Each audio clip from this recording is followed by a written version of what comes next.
9 தொகுதி உள்ள திருச்சி மாவட்டத்திற்கு மாவட்ட தொழில் சங்கத்தை நாங்கள் ஏற்படுத்தி இருக்கிறோம். மாவட்ட தொழில் சங்கம் என்றால் என்ன என்று இங்க இருக்கிற மக்கள் நீங்க தெரிஞ்சுக்கிட்டாதான் உங்களுக்கு புரியும்.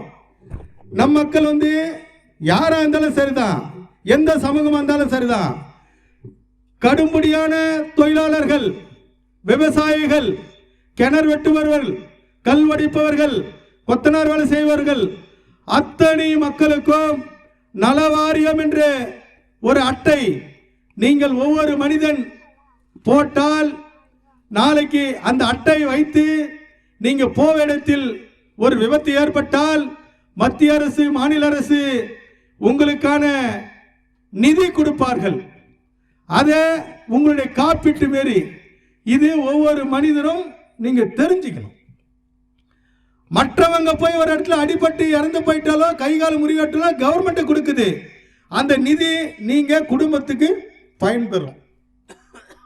இரண்டாவது, நீங்க இந்த கிராமத்தில் 2026 சட்டமன்ற பிறகு உள்ளாட்சி மன்ற தேர்தல் வருகிறது.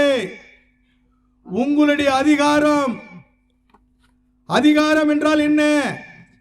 நீங்க வார்டு மெம்பர்களாவோ தலைவர்களாவோ கவுன்சிலர்களாக நீங்க போட்டியிட வேண்டும்.